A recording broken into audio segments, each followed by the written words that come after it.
Single moms struggling as a waitress cries after Ronaldo's generous tip. Clara wiped her brow with the back of her hand, trying to ignore the dull ache in her feet as she balanced a tray of steaming plates. The diner buzzed with activity, the hum of conversation, the clatter of silverware, and the distant sizzle of burgers on the grill. It was a typical Friday night and the place was packed, as usual. The tables were filled with families, groups of friends, and the occasional lone diner hunched over a cup of coffee, lost in thought. Clara moved quickly but carefully, weaving between the tables with the precision of someone who had done this 1,000 times before. She reached a corner booth where a man sat, his baseball cap pulled low over his face. He was quiet, unlike the usual loud and rowdy customers who frequented the diner. There was something about him, an air of calm confidence that set him apart, but Clara barely noticed. She had too much on her mind. "Here's your order," she said, setting the plate down gently in front of him. The man nodded and murmured a polite "thank you" without looking up.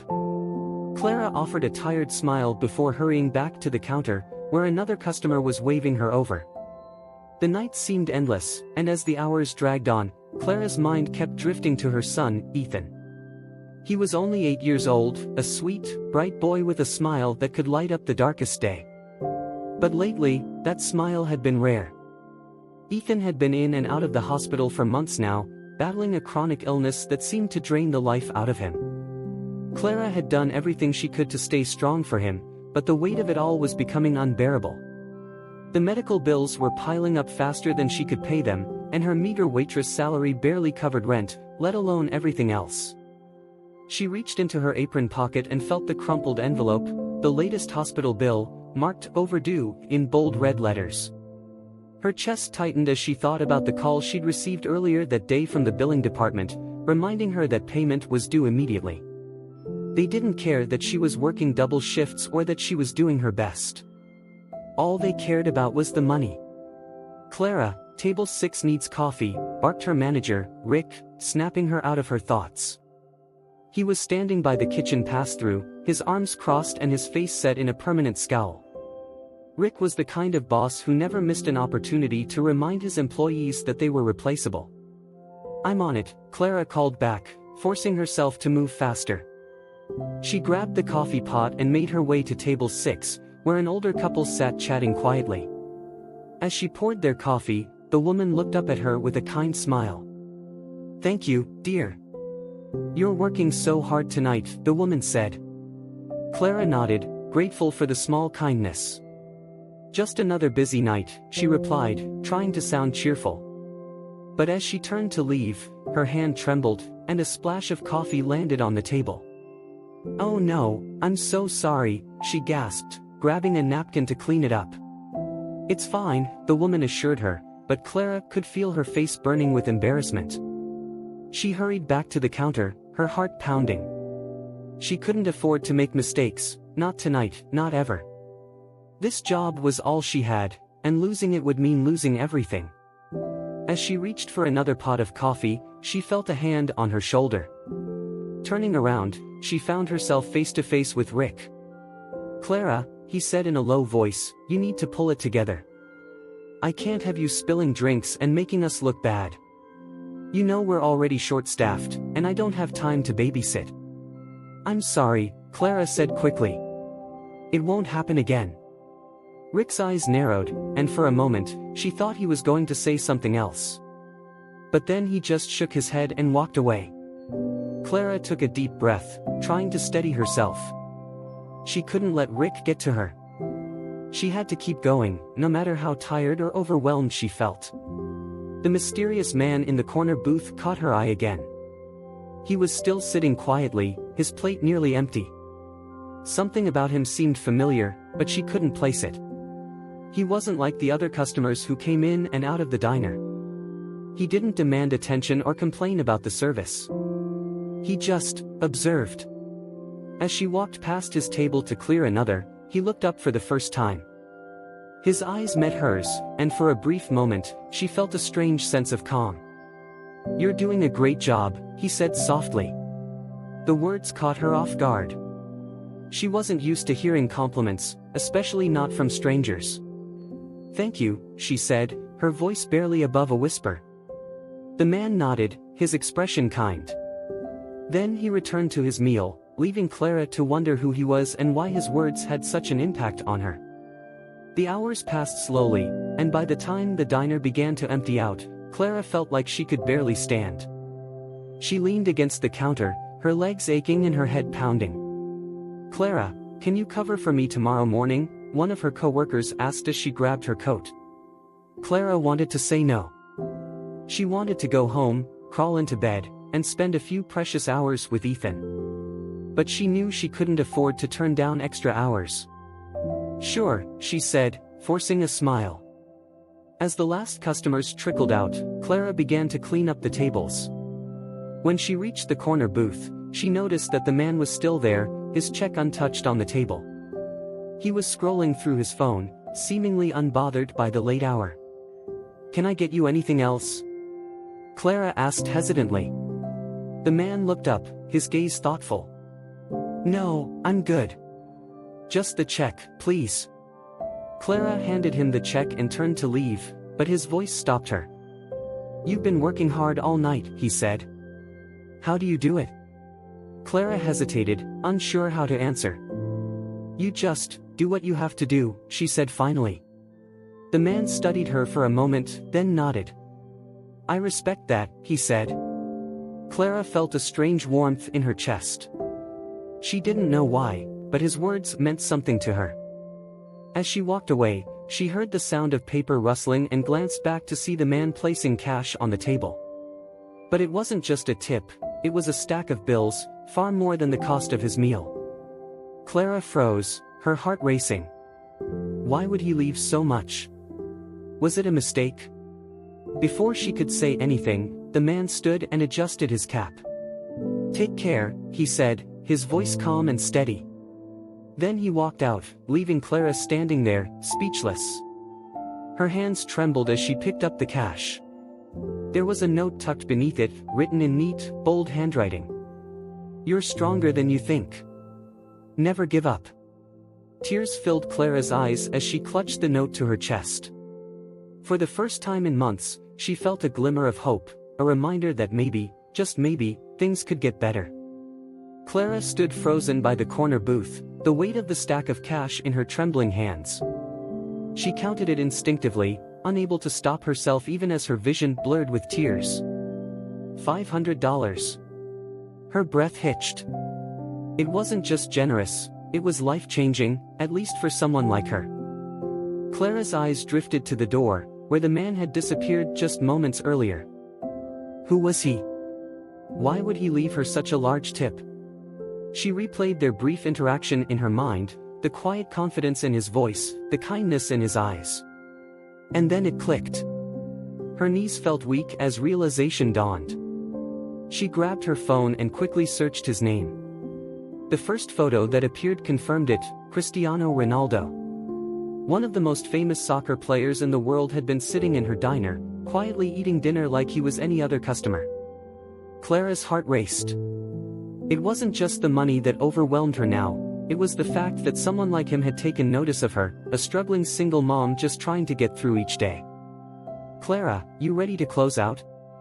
Rick's gruff voice jolted her back to reality.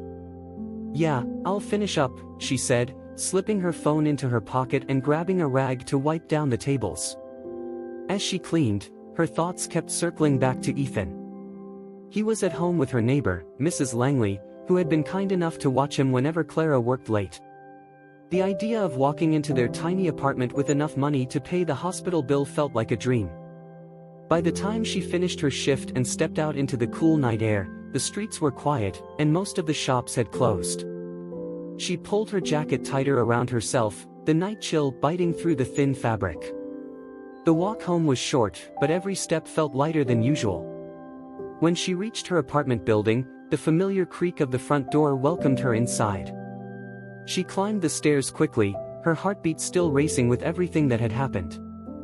Mrs. Langley greeted her at the door, her warm smile wrinkling her kind face. "He's already asleep," she said softly.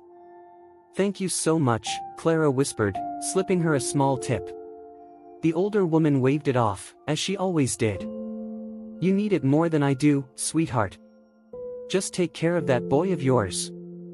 Clara smiled and closed the door behind her, her heart swelling as she stepped into the small living room. The dim light from the kitchen spilled across the room, highlighting the stack of Ethan's schoolbooks on the table. She peeked into his bedroom, where he lay curled up under the blankets, his little chest rising and falling with each peaceful breath. His stuffed dinosaur was tucked under his arm, and Clara couldn't help but smile through the tears that threatened to spill over. She wanted to wake him up, to tell him what had happened, but she didn't. He needed his rest, and she needed a moment to herself. Sinking onto the worn couch in the living room, Clara pulled out the cash and the note again. She read the words over and over, each time feeling the weight of them settle deeper into her heart. You're stronger than you think. Never give up. She thought about all the times she had come close to breaking. All the nights she had cried herself to sleep, worrying about how she would provide for Ethan. All the times she had told herself she wasn't good enough, that she couldn't do this on her own. But now, for the first time in years, she felt like maybe, just maybe, things could be different. The next morning, Clara woke up earlier than usual, her mind still buzzing from the events of the previous night. Ethan was sitting at the kitchen table, rubbing his sleepy eyes as she set a bowl of cereal in front of him. Mom, you're smiling, he said, tilting his head curiously. I am, she said, ruffling his hair. Because today is a good day. He didn't ask why, but his face lit up with a smile that matched hers. After breakfast, Clara made a quick call to the hospital billing office. Her voice was steady as she told them she would be making a payment that day. The relief in the clerk's tone was palpable, and Clara hung up feeling like a weight had been lifted off her shoulders. She still had a long way to go, but for the first time, she felt like she wasn't drowning.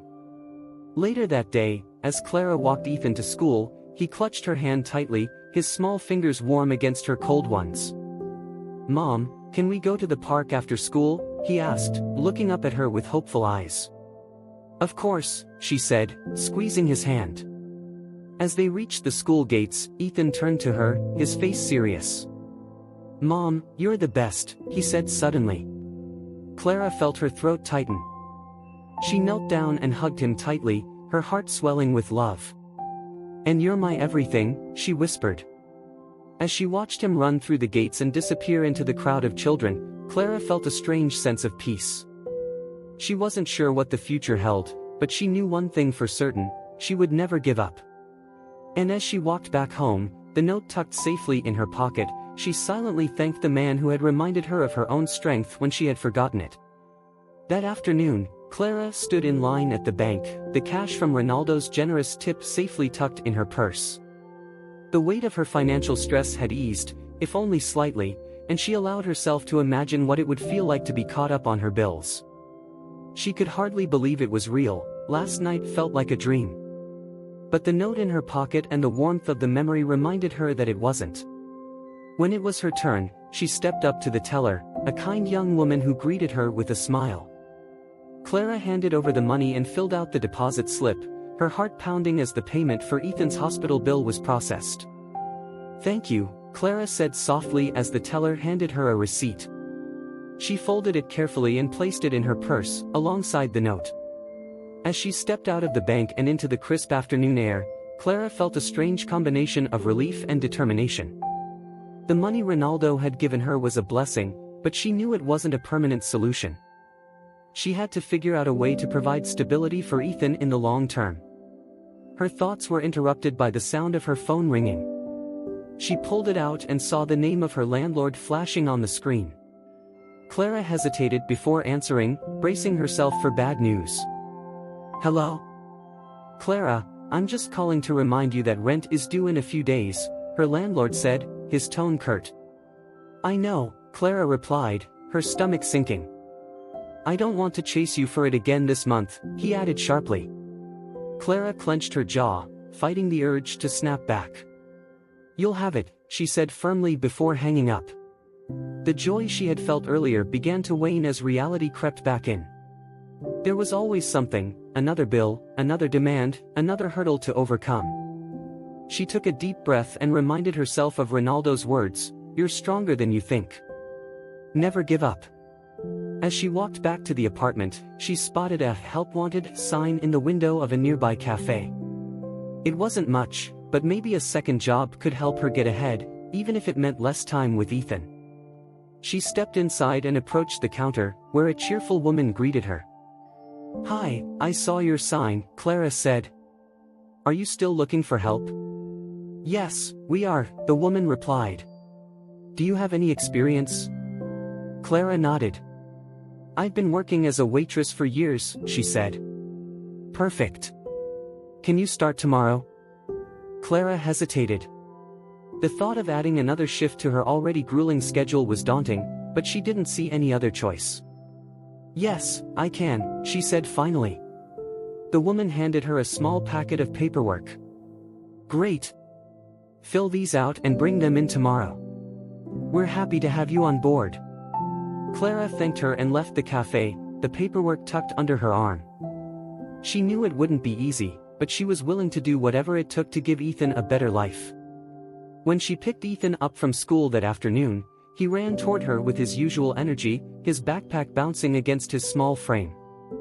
"Mom, guess what?" he exclaimed, his eyes shining with excitement. "What?" Clara asked, smiling despite her exhaustion. "We're doing a project about heroes in class, and I'm going to write about you." Clara stopped in her tracks, her heart swelling with emotion. "Me? Why me?" "Because you're the best mom ever," Ethan said matter-of-factly. "You always take care of me, and you never give up. That's what a hero is, right?" Clara knelt down and pulled him into a tight hug, her throat tightening with emotion. "You're my hero too," she whispered. That evening, Clara and Ethan went to the park as she had promised. She watched as he climbed the jungle gym and raced down the slide, his laughter echoing through the air. For a little while, it felt like everything was normal, like their lives weren't weighed down by the constant struggle to make ends meet. But as they walked home, Ethan's energy began to wane. He clung to Clara's hand, his steps slowing until she finally picked him up and carried him the rest of the way. When they got home, Clara tucked him into bed and sat by his side, brushing his hair back from his forehead. "Mom, do you think we'll ever get to go on a vacation?" Ethan asked sleepily. Clara's chest tightened. She thought of all the places she wished she could take him, beaches, amusement parks, anywhere that would give him the joy and freedom he deserved. "Maybe one day," she said softly. Ethan smiled, his eyes fluttering closed. "I hope so. I want to see the ocean." Clara stayed by his side until he drifted off, her heart heavy with both love and guilt. She wanted to give him the world, but all she could manage right now was survival. The next morning, Clara started her new job at the cafe. The hours were long, and the work was demanding, but she pushed through, driven by the thought of Ethan and his future. The tips weren't great, but every little bit helped. As the weeks went by, Clara fell into a routine, working at the diner in the evenings and the cafe during the day, with only a few precious hours in between to spend with Ethan. She was exhausted, but she refused to let it show. One evening, as she was finishing her shift at the diner, Clara heard a familiar voice behind her. "You've been busy." She turned around and saw Ronaldo standing there, his signature calm expression softened by a small smile. Clara's mouth fell open in surprise. You're back." "I was in the area," he said casually. "How are you?" Clara hesitated, unsure of what to say. "I'm managing," she said finally. Ronaldo studied her for a moment, his eyes thoughtful. "Managing isn't enough," he said gently. "You deserve more than that." Clara felt her cheeks flush. "I'm doing what I can," she said. "And your kindness helped more than you know." Ronaldo smiled. "I'm glad. But if you ever need anything else, don't be afraid to ask." Before Clara could respond, he handed her a card with his contact information. "Take care, Clara," he said before turning to leave. Clara stared at the card in her hand, her mind racing. She didn't know what the future held, but for the first time, she felt like she wasn't facing it alone. Clara sat on the edge of her bed that night, staring at the sleek card Ronaldo had handed her. His name, neatly embossed in gold letters, shimmered faintly under the dim light of her bedside lamp. Beneath it was a phone number and a brief message: "Never hesitate to reach out." She read it over and over, unsure of what to do. What would she even say? Thank him again? Ask for more help? No. That wasn't her style. She had always prided herself on figuring things out on her own, no matter how hard it was. Her fingers hovered over her phone, but in the end, she tucked the card into the same envelope that held Ethan's old medical bills and placed it in her drawer. She'd only call if she truly had no other options, she told herself. The days turned into weeks, and Clara's new routine became her reality. She worked at the cafe in the mornings, the diner in the evenings, and spent her nights catching up on sleep in between caring for Ethan. The money she earned helped keep the lights on and food on the table, but there was little room for anything else. The memory of Ronaldo's generosity was still fresh in her mind, and whenever she felt overwhelmed, she found herself drawing strength from the simple, powerful words he had left her: "You're stronger than you think." One morning, Clara woke to the sound of Ethan coughing in the next room. She jumped out of bed and rushed to his side, her heart sinking at the sight of his pale face and the beads of sweat glistening on his forehead. "Mom," Ethan croaked, his voice weak. "I don't feel good." Clara knelt beside him, placing a hand on his forehead. He was burning up. "I'll call the doctor," she said quickly, trying to keep the panic out of her voice. She called the clinic and managed to secure a same-day appointment. Hours later, she sat in the doctor's office, holding Ethan's small hand as the pediatrician flipped through his charts. "It seems like a minor respiratory infection," the doctor said, offering her a reassuring smile. "We'll prescribe some antibiotics, and he should start feeling better in a few days. Just make sure he gets plenty of rest and fluids." Clara nodded, relieved that it wasn't something more serious. But when the doctor handed her the prescription, her heart sank. Even with her 2 jobs, money was tight and medications like these weren't cheap. At the pharmacy, Clara handed over the prescription and waited anxiously as the pharmacist prepared the medicine. "That'll be $65, the pharmacist said, placing the small bottle of liquid antibiotics on the counter. Clara hesitated, her fingers gripping the edge of her wallet. She counted the bills inside, barely enough to cover the cost, but it would mean cutting back on groceries for the week. She handed over the money, her stomach churning as she walked out of the pharmacy with the bag in her hand. The weight of the sacrifice hit her hard, but she pushed it aside. Ethan's health came first. When they returned home, Clara set Ethan up on the couch with a blanket, his favorite stuffed dinosaur, and a glass of water. She sat beside him, stroking his hair as he dozed off. As she watched him sleep, the image of Ronaldo's card flashed in her mind. It had been weeks since he'd given it to her, and she hadn't even considered using it. But now, with her savings dwindling and Ethan needing more care than ever, she wondered if she was being stubborn. The next day, Clara was back at work at the cafe, pouring cups of coffee and delivering pastries to the steady stream of customers. The hustle and bustle of the morning rush left little room for her to dwell on her worries, but during a rare lull, she found herself staring out the window, lost in thought. "Clara, table 3 is asking for you," her manager called out. Snapping out of her daze, Clara grabbed her notepad and headed over. As she approached the table, her breath caught in her throat. Sitting there, casually sipping a cup of espresso, was Ronaldo. For a moment, she thought she was imagining things, but when he looked up and smiled, she knew it was real. "Hi," she said, her voice barely above a whisper. "Hi," Ronaldo replied warmly. "How have you been?" Clara hesitated, unsure of how to answer. "I've been okay," she said finally. "Busy?" Ronaldo nodded, his expression thoughtful. "I was in the neighborhood and thought I'd stop by. This place has great reviews." Clara couldn't help but laugh softly. "It's not bad," she admitted. "I hope you don't mind me saying this," Ronaldo said, leaning forward slightly, "but you seem tired." Clara sighed, the weight of her exhaustion suddenly feeling heavier under his gaze. "I am," she admitted. But I don't really have a choice. Ronaldo studied her for a moment before speaking. You're working so hard for your son, aren't you? Clara's eyes widened in surprise. How did you? You mentioned him last time, Ronaldo said gently. It's obvious how much he means to you. Clara nodded, her throat tightening. He's everything to me. Ronaldo reached into his jacket and pulled out a small envelope, sliding it across the table toward her. What is this? Clara asked, her voice shaky. Open it, Ronaldo said simply. Clara picked up the envelope and opened it with trembling hands. Inside was a check, a significant amount of money, far more than the tip he had left her before.